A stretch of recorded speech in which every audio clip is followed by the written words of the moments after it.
Hello, and welcome to what is not going to be a long patrol as it traditionally is.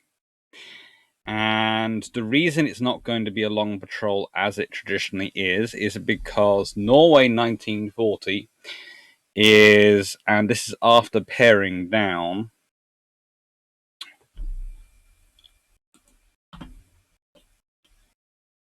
.43 slides long. 43 slides long. So, on average of how long it takes me to go for an individual slide, that would have been a long patrol of roughly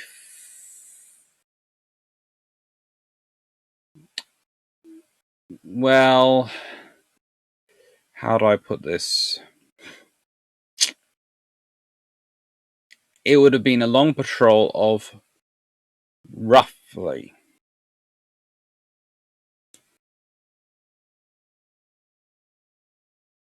301 minutes, which is roughly 5 hours.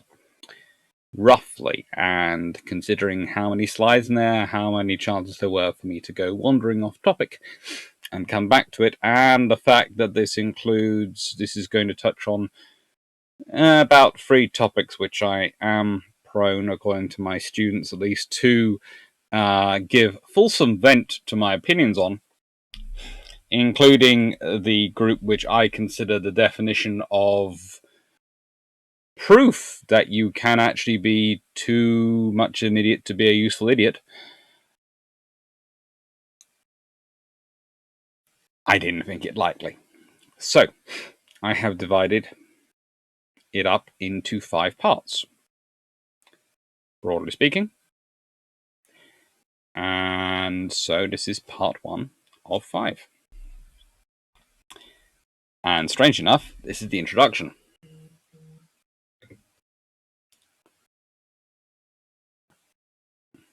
But before I get into that, I should point out that whilst I have used all 3 of Geir Hitchar's books, I've only got 2 with me at the moment. And I'm going to explain this. Well, firstly, this book disappeared. And then it reappeared, with luckily my playing cards still in there as markers. And the book which has disappeared is the middle book in the trilogy. And I've still got the last book, but I have been told by the person who I strongly suspect has borrowed the middle book, aka my mum, that I'm not to put this back in a box or anything that she can't get hold of. Her argument is she's doing the reading so she can understand what I'm going to be saying on Wednesday. Of course, why am I not doing a live on Norway 1940? Well, I am. There is going to be a link down below to Dan Hill History from Home, which is doing a special seminar at 7:30 on Wednesday, the 18th of November 2020. And if you want to come listen to it, please do. Come and listen. Right. And as always, if you like the videos, please subscribe, please press like, and please press the little bell down there. And thank you to everyone who's a Discord or a Patreon member. Also today, please expect there to be an announcement of the vote for the patron choice for December. Right. Not much further ado. So, the traditional starting point for the invasion of Norway, and the thing that comes up to it, is the 14th, 16th February 1940. The idea is that it's this incident where the British, in the person of Captain Vian in the steel of HMS Cossack, basically trample over Norwegian neutrality to get the Altmark which has already trampled over Norwegian neutrality because it's a German merchant, not really merchant raider, but raider support ship, auxiliary, loaded with several hundred British sailors captured by the Graf Spee. Basically, they pursue it inside Jossingford, which is, believe it or not, well inside not only Norwegian territorial waters, but within Norwegian territory, to get them back.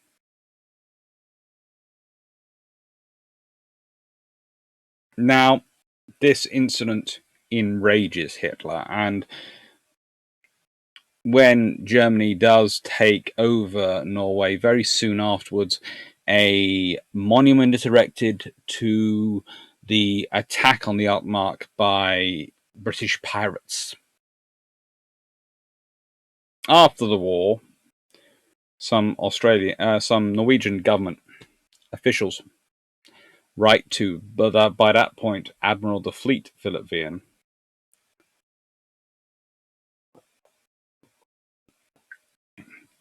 an offer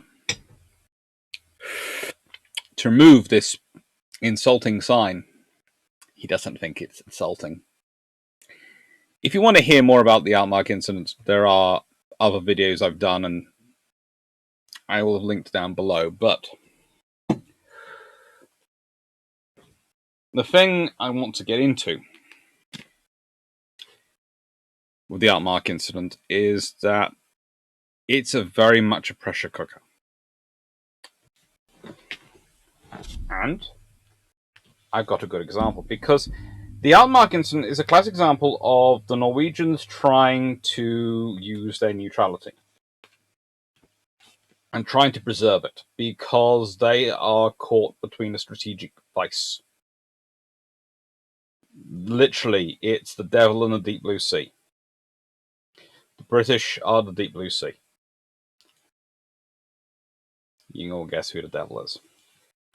Neither's particularly safe or appetizing, and they're trying to thread a line between the two.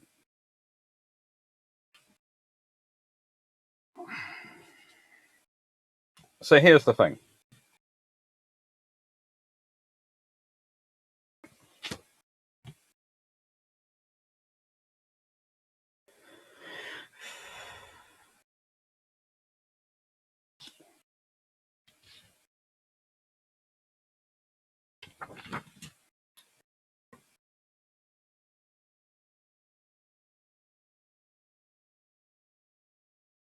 I want to clarify the date, but I'm not.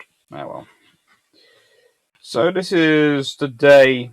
This is the 15th of February. Two most immediate signals were dispatched from the Cossack to the Admiralty, and repeated to Commander-in-Chief Home Fleet. The first at 1632 BRT, British time. Fjord is dead end. Expect no change from Norwegian gunboat, who is examining Altmark. A second gunboat has a torpedo tube trained on me. Altmark is apparently being effectively jammed by Arethusa. She is painted warship grey. Arethusa, of course, is an Arethusa-class cruiser, which has all the electrical power and jamming equipment that the British do love to fit on their cruisers. This is from Captain Vian, who is aboard HMS Cossack, a Traber-class destroyer. Second, at 1857 or 1757 British time, so an hour and 25 minutes later, Commanding officer of Norwegian gunboat Kiel informs me that Norwegian pilots on board Altmark report that the vessel was examined in Bergen yesterday, 15th of February, and authorized to travel south through territorial waters.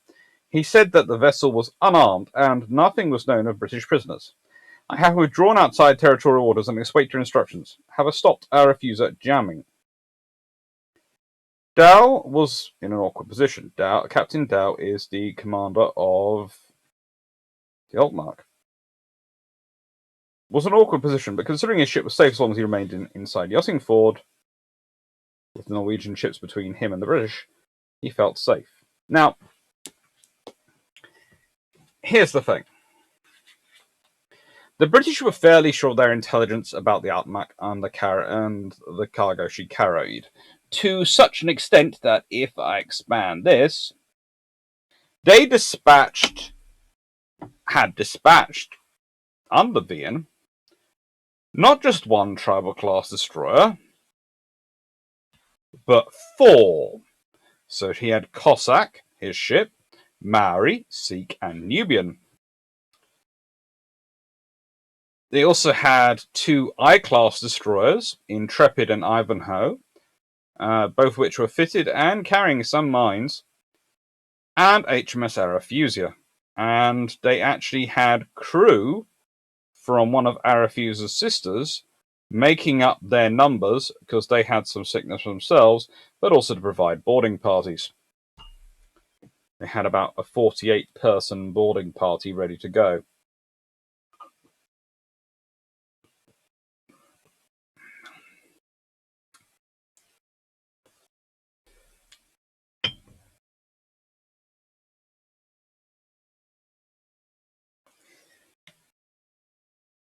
What's really interesting is that on other occasions, I would be sitting here talking about, quite happily, about what happened to the Altmark. About how they boarded her and the boarding actions that took place, and the fact that this was the last boarding action, really, where you have people swinging on ropes from to ship, kind of like the Pirates of the Caribbean, where there's a debate over whether or not some of them were carrying cutlasses or not, and all these things. It's all very cool, and I have covered it in other videos, but that doesn't matter so much. What matters is the politics of it all. And here's the thing. At first, Lieutenant Halvorsen did not recognize the approaching ship, but when he did, he hailed Cossack, requesting her to heave to. Wien obliged, and hailed back that he had orders from the British government to liberate the 400 prisoners on board the Altmark. There were 299, a little less than 400. Graf Spee was always overestimating competency. Everyone else did as well. Suggesting a joint Norwegian-British team board her via the Kell. Lieutenant Halvorsen answered that this would not be possible based on the instructions he had from his superiors, who were busily trying to thread a minefield, in that they had strong suspicions about this ship, but if they boarded and found it, they looked like they were allying with the British, and therefore give the Germans casus belli. If they didn't allow the British through to inspect it, though, they would give the British casus belli because they look like they're allying with the Germans. So no one wants to be Norway at the moment. Lieutenant Halvorsen answered that this would not be possible, as said. And anyway, his ship could not maneuver in the fjord due to ice. After some more parleying, Halvorsen reluctantly agreed to come board a Cossack as an observer. Entering the bridge of destroyer at 23:30 hours, it's on the 16th, Halvorsen was informed by Wien that he intended to carry out a search of the Altmark as soon as possible, with or without Norwegian consent. Halvorsen, based on the information available, believed that there were no prisoners on board Altmark and repeated that the British ship would have to leave Norwegian waters forthwith. Norwegian lieutenant later held that he asked the British captain, if there are no prisoners on board the Altmark, what then? To which Wien answered, well, that'll be a mistake from my government side. Wien, on the other hand, later claimed that during subsequent discussions with Halvorsen on the bridge of Cossack, he repeatedly suggested a joint British escort should take Altmark to Bergen for a proper search by Norwegian authorities, as suggested by the Admiralty. Then Halvorsen, in his report to Commanding Admiral, firmly denied this, and in a letter dated 25th January 1954, to the War History Department, said he could definitely not recall any such suggestions.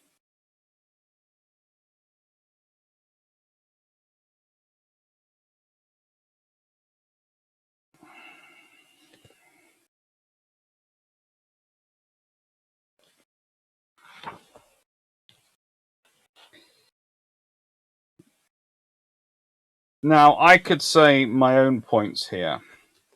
I think both are telling the truth and just forgetting quite what the other's saying because they're so worried about their own words because of the diplomacy.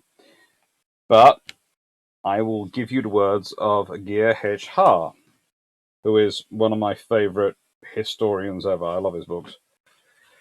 In general, there is a notable inconsistency among the accounts of the participants in subsequent events at Jossingford this evening. British, Norwegian, and German reports differ wildly, more so the longer after the events they have been written. Most parties appear to have had a growing need to justify their actions or lack thereof. The following is an attempt to piece it together as accurate and objectively as possible from the original sources.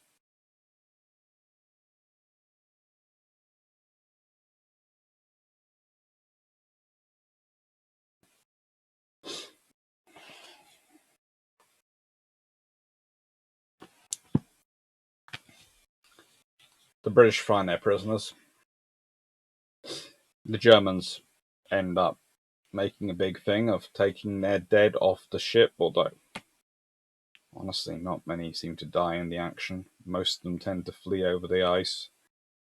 And there is the whole thing where they do try and smash the Cossack against the wall of the fjord, and dazzle them with their lights. So it's not exactly a one-way aggression streak.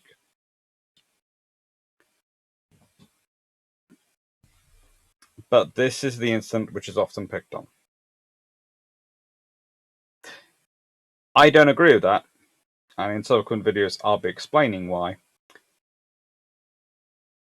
But it is a very useful incident, the Altmark incident, in terms of illustrating the position of Norway. And they were in this position largely because of the work of, well, this government since 1935, who'd been in power since 1935. Why am I picking on the Nygaardsvold government and cabinet? Well, the Anglo-German Naval Treaty is not good. The Anglo-German Naval Treaty basically allows German rearmament, and the reason the British are allowing German rearmament is because the British need to an extent justify rearmament to face off against the Japanese, and allowing the Germans to rearm gives them a reason to start rewriting treaties. I bet you didn't see that coming. Also, it's the fact that the Germans were going to rearm anyway, so allowing them to rearm but setting limits on it allows you to monitor their rearmament and hopefully get a better intelligence estimate of the quality of their equipment. Because you're presuming they're going to be lying. Because you always presume everyone's going to be lying. That's what nation states have to do. It's a cynical world, but it's true. But the trouble is,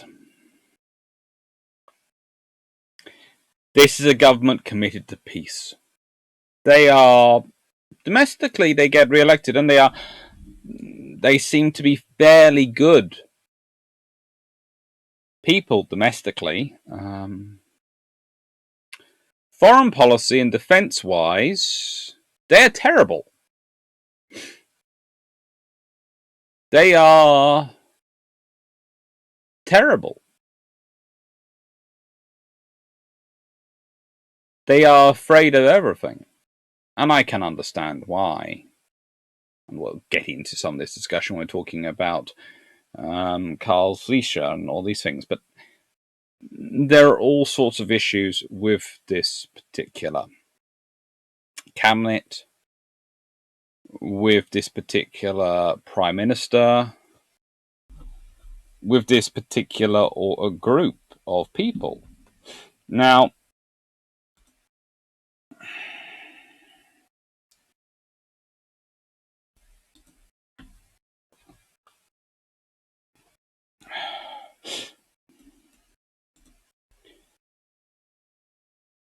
the fact is that the Ministry of Defence, and I do want to point out this, I've got the figure up here for the people in 1940.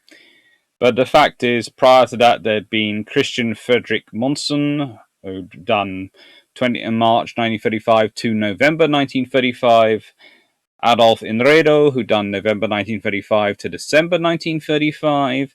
Oscar Torp, who did December 1935 to August 1936.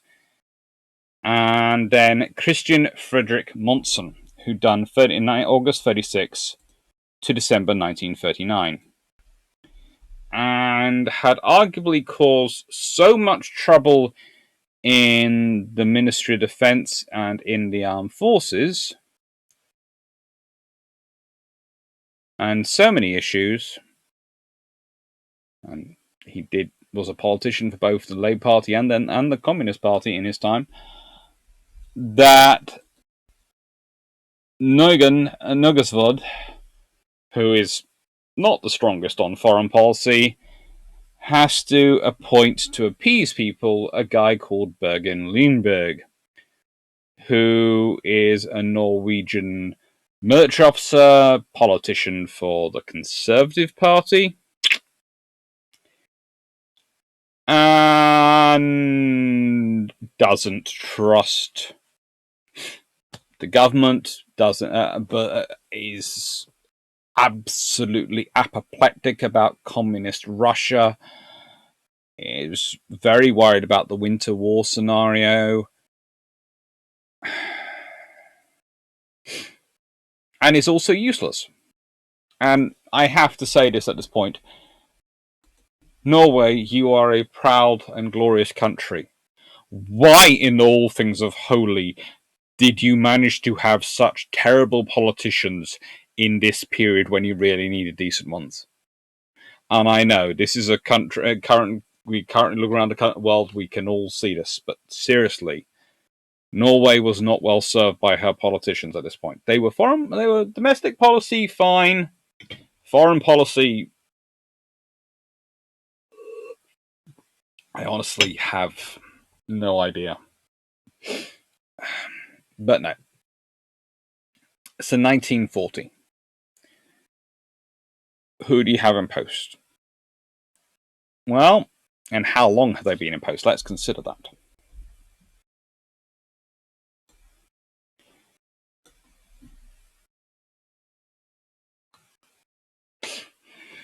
There are exactly 4 members of the cabinet who've been in post since they were first elected.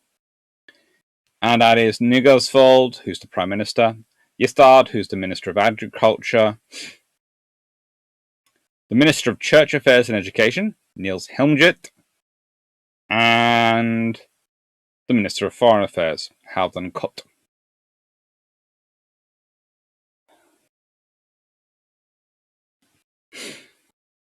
And really, foreign policy comes down to Nygaardsvold, Koht, and Lindberg. And if I'm mangling the names, I apologize. I tried with Google, but it honestly kept getting the names weirder, even weirder than I'm trying to pronounce them. The 2 senior ministers. Let's start off with Kolt. Kolt is an eminent historian, so I should, by rights, like him. He's been ordinary member of the Norwegian Nobel Committee.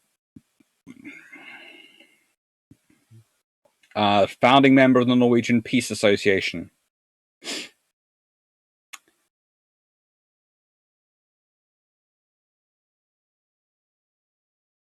And a far better historian than he ever was a politician. Before he was Labour, he was Liberal.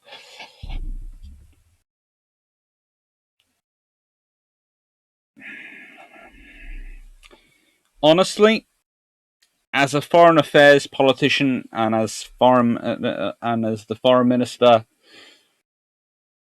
I'm honestly not sure why he was in post, other than he was a good member of the party and he was obsessed with arms races and he was defense skeptical.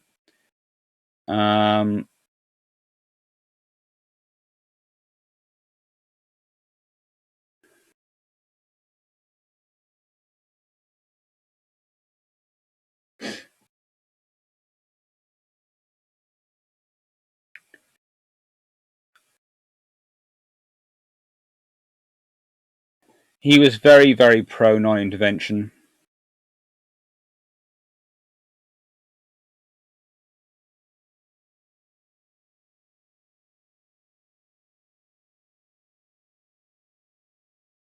However, during the Spanish Civil War, he did actually suggest sending a Norwegian mine layer to Spain to protect Norwegian shipping, but the proposal met opposition in Parliament, and Cott offered to resign over that. Nisgold said he'd rather be shot than lose Cott.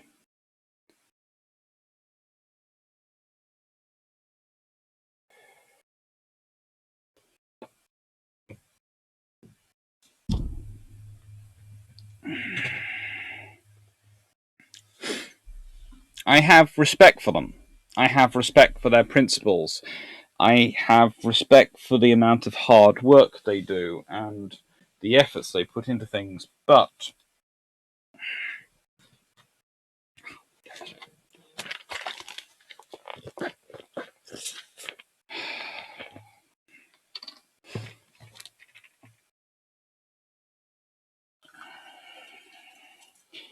as we'll go through, there are several options they could have done.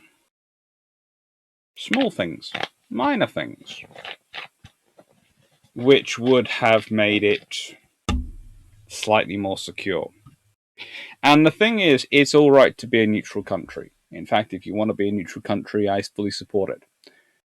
But there is a reason why Switzerland, a neutral country which is in the middle of Europe, invests so much in bunkers and other security systems, and has a national service format of its forces. There is a reason why Sweden, Finland, have quite such an interesting policy towards their armed forces as they do today. It's all right to pursue peace. In fact, it's a good thing to pursue peace.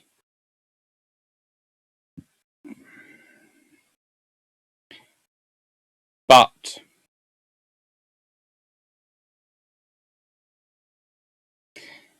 it is better to pursue peace from a position of strength than of weakness. Because pursuing peace from a position of weakness tends to draw attention to your weakness. Whereas pursuing peace from a position of strength tends to draw attention to your strength.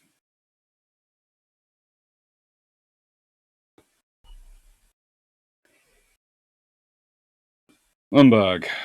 Well, how do I describe him?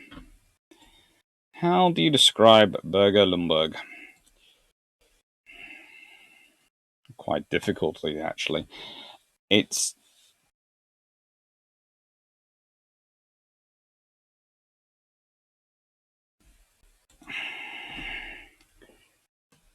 finding a decent article written about him, finding decent stuff written about him to talk about was pretty interesting. But not impossible. Interesting, as I said, but not impossible. Again,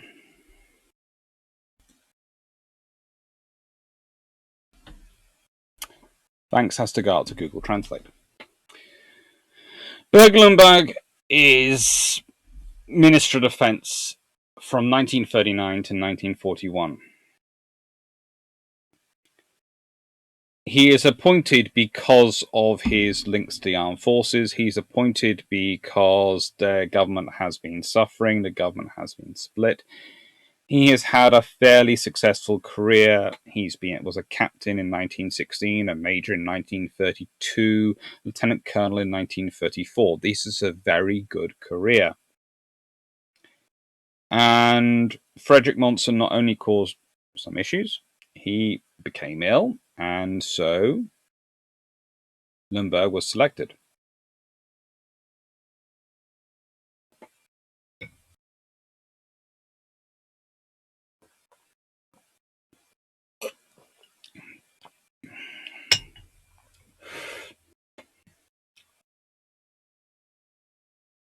Interesting enough, the choice was decided between Lumberg and a guy called Otto Rouge, who would go on to become commander-in-chief of the army, would be promoted from colonel for that role. But Rouge was perceived as being too acute.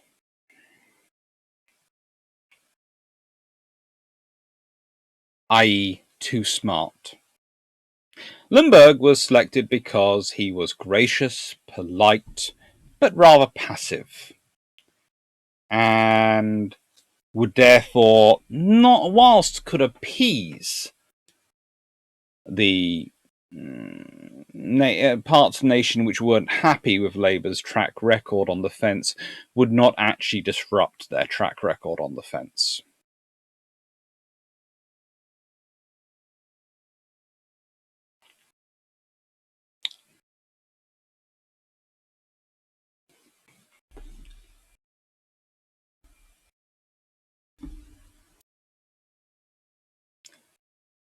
It's one of the interesting things that, and we'll get into this, the decisions made on the government claims, the cabinet especially claims, they don't understand, whereas the Minister of Defence did understand, apparently, that they hadn't decided on a general and overt mobilisation, and instead had gone for a partial, not publicly announced, and not needing to attend until 11th of April mobilisation of their largely reservist forces. I am not keen on some of the post-war reports, mainly because most of the contemporary accounts of Lumberg are backed up by my own understandings of him as an officer, in that he is rather a passive character. And actually, I would go for Kott and Nuvsgard as being Nuvgold being the big characters in the cabinet. I'd also say, in the nicest way, if you're the Prime Minister and your country is making a decision about mobilization, claiming you don't understand the terms you're ordering doesn't really wash, considering you're the Prime Minister. But I'm sure none of these post-war reports had anything to do with the fact that the Labour Party was still in power in Norway and has been in power a long time there. And I'm sure, therefore, that has no effect on how the reports are written. But let's put it this way. He's not good at his job, but that doesn't mean that the cabinet didn't understand what they were doing. They thought, though, they had time. They thought it would be peaceful. They were very anti and very risk-adverse about inciting war. They were worried just as much about the British and their potential invasion as they were the Germans. However, let's think about this.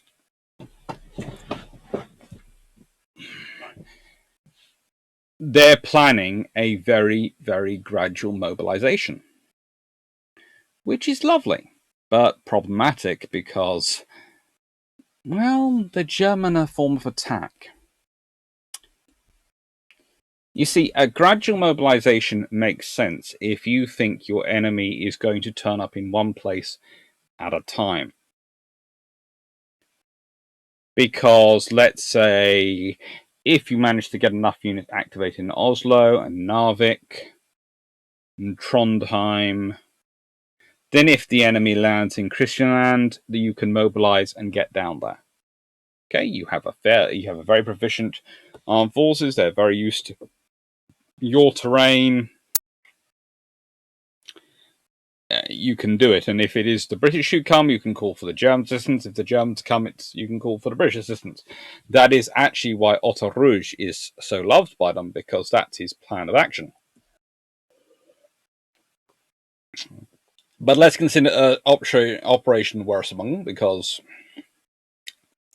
that's what actually leads to the Norway campaign. 21st Army Corps under General Nicholas von Falkenhorst, comprised of 5 infantry divisions and a mountain division. And it doesn't include all of those troops. It is elements of them all. It's not 6 divisions. As much as people might like to claim it was, it isn't 6 divisions, and especially not in the first attack. The first attack is 8,850 troops in the first wave. 8,850 troops. Norwegian army, well, whilst not fully mobilized, the Norwegian army is 55,000 troops strong. And whilst, yes, theoretically, the Germans have committed 100,000 troops across eventually 7 divisions and a Fallschirmjäger battalion,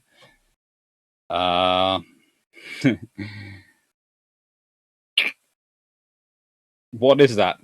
That's going to turn up is 8,000 troops, and then you're going to bring the rest. Well, if you even have got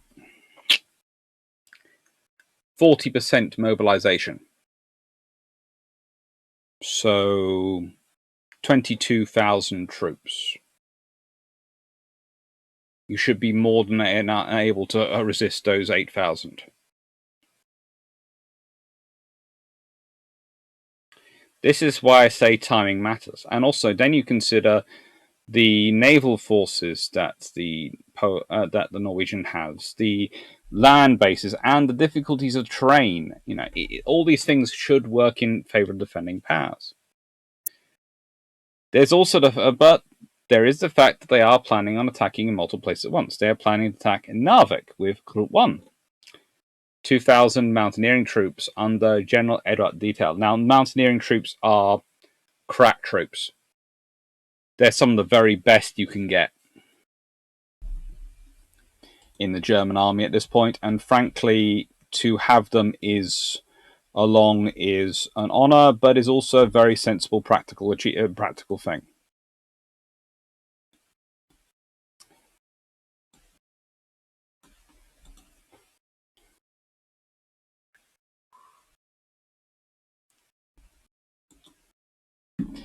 You have Scharnhorst and Gneisenau covering that and providing assistance and wandering around.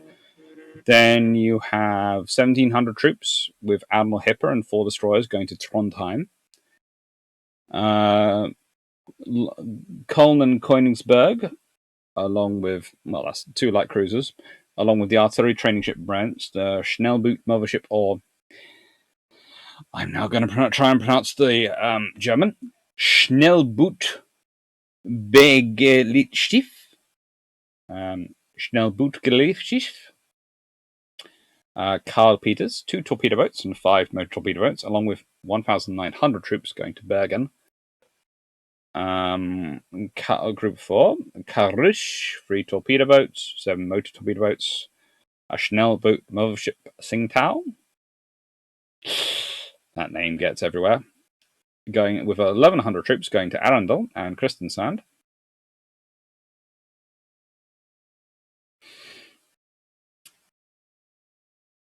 Blucher, Lutzow, Emden, and 3 torpedo boats and 8 minesweepers, with 2,000 troops, would head to Oslo, and 4 minesweepers would go to Egersund. Now, what I should point out is, where do the Norwegians have troops which are active? Well, guess what? In the north, facing off against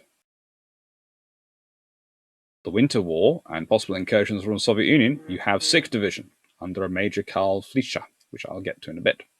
I think I'm mispronouncing his surname. And in the south, you have some of the Guards troops in Oslo are theoretically active and trained and regular. And all the rest, you have various reserve, regular units mixed up. various levels of mobilization, but mostly wound down. They aren't exercised regularly. They don't exercise mobilization regularly. And really, to have any kind, even though yes, it's only 8,850 troops coming in the first wave, you do need to mobilize to be able to deal with them. Well, you do.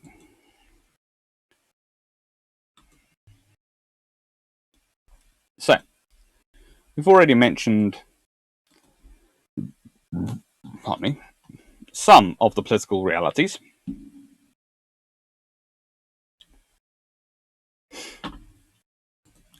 Then I've gone into this. Let's carry on a bit more. Now, I'd like you to look at this cabinet sort of picture of them all. From the left, you have the Minister of Finance, Adolf Inderebo, Minister of Defense, Frederick Monson, so not Lutyens, not Berger Lutyens, the one before him, Minister of Foreign Affairs, Halvdan Koht, Prime Minister Johan Nivsgold,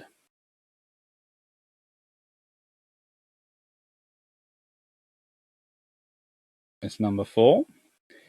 Minister of Agriculture, Hans Jestad, Minister of Trade, Alfred Manson, Minister of Social Affairs, Cornelis Bergsvik, Minister of Education, Niels Helmsvik, and Minister of Justice, Trygve Lie. Interesting personalities. Not sure I trust any of them to run a country. Anyway, the political realities of Norway's strategic position.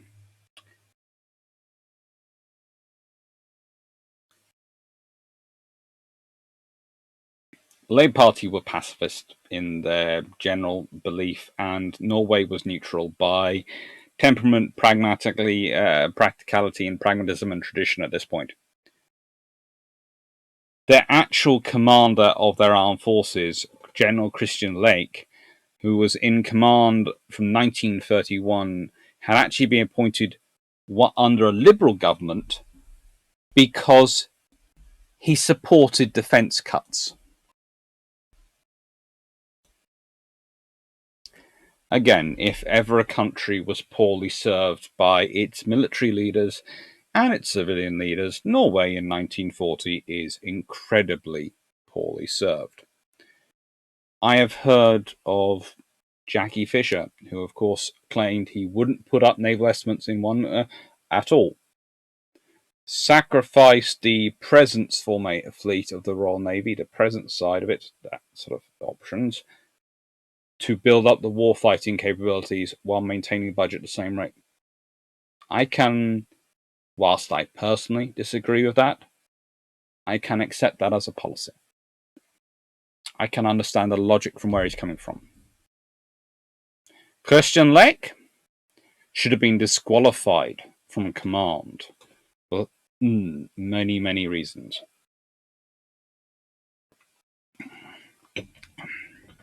Because despite him being a man of principles and, I'm sure, profound devotion to his nation, anyone in 1931 looking around the world and going, you know what, this is going to get more peaceful from here. I'm a professional military officer and I'm supporting cutting our armed forces. I'm not even asking you to have foresight. I'm just asking you to look around the world. Blinkered.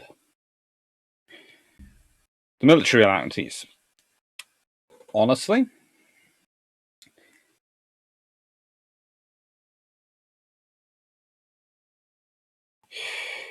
the moment Denmark was invaded on the 9th of April,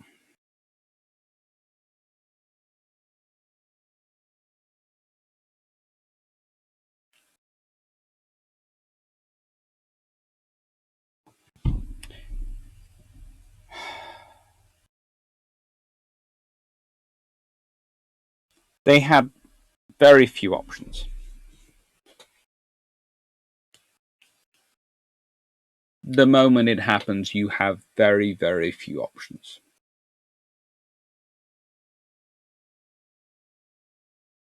The moment Denmark's invaded, you have few options. They do go for mobilization, but as I said, they do partial, behind closed doors, everything, to try and minimize stress on the public and all these things. But actually, I think it's for them. I think the reason they are trying to minimize is they are hoping the Germans aren't going to attack them soon, and therefore they can try and get ready quietly without embarrassing themselves. Well, they're hoping they have time so they can do this quietly, so they don't look unprepared when the Germans do come or the British do come, but they also don't look like they are panicking and they have really not been doing their duty in terms of protecting the nation, because they have one of their 6 divisions is actually semi-mobilized and capable of operations. And that 6th division, underneath their most stubborn, aggressive fighting general, he's also one who we'll get into his discussion later, but yeah, really not treated well. Norway's in a terrible position. There are things they could have done beforehand, longer term. There are things they could have done immediately on the 9th to rectify matters, but they didn't do these things. Why? Politics. They're going to blame the defense secretary, but honestly, with the descriptors people are always making of his personality, and I, of course, never met him, I honestly am not sure how he got to colonel, other than thinking that the Norwegian armed forces at this time must have been incredibly polite and consensual.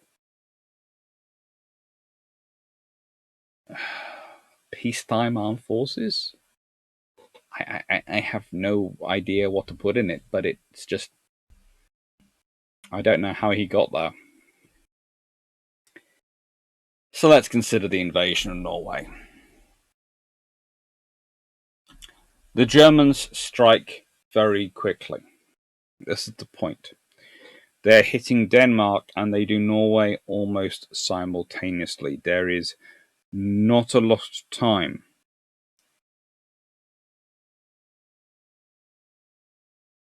between their positioning and then their attacks. So they are taking Denmark to secure their supplies to Norway, but their initial supplies and everything else are already on their way.